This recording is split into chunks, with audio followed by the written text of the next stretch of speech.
You know, it seems everywhere we go, we see Texas wildflowers everywhere. They've really taken off the last couple of weeks. Roadsides full of our state flower, the bluebonnets, and you also see vivid Indian paintbrushes and here lately, the pink primroses. Along roadsides and fields alike, many of us might be venturing out to get some photos to capture this year's beauty. However, you might want to be aware among the beauty.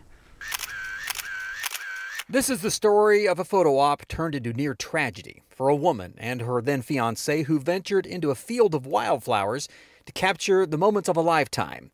We're just about to start taking those really romantic pictures. Meet Whitney Hendley, who joined me via Skype to talk about it. She and her then fiancé were wrapping up their engagement pictures near Tomball among the wildflowers in April of 2014, when we had taken the last shot of that outfit. We were about to go change outfits. We walked back to the truck and I kind of yelped. I said, ouch. And my husband looked down and he saw a snake coiled back. And I ran when he said snake.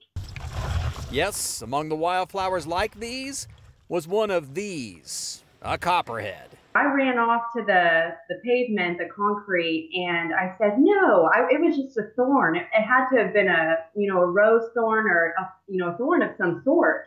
It wasn't a snake. And he goes, no, I saw the snake. Let me look at your leg. And so he looked at my leg and it was bleeding. And so, of course, then just panic and shock, ran through both of our heads. This was the result of the bite. They called 911, found their way to an urgent care and then a hospital. I spent about a week in the hospital. Swelling just kept progressing. And then when I was finally released, I was on crutches for a few days before I was finally able to walk again.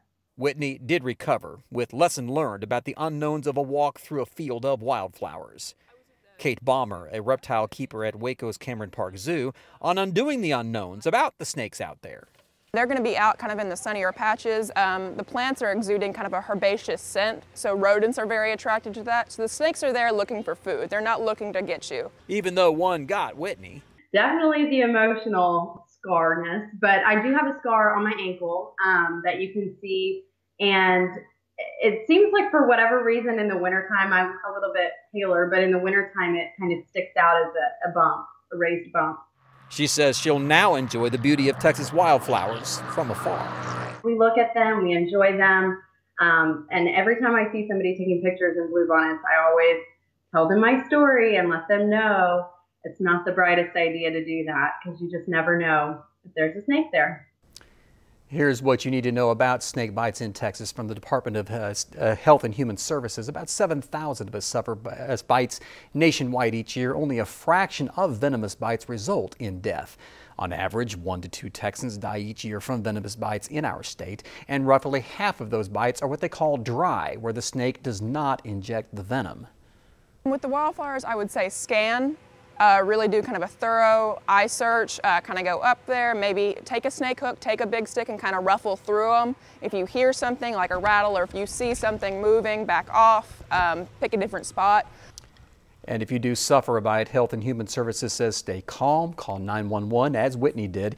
Get medical attention immediately. If you have to go to a hospital, be sure it's one that has the anti-venom. Many urgent care clinics may not carry it. We do know Baylor, Scott & White Trauma Centers, Providence, and Advent Health Central Texas all have the anti-venom.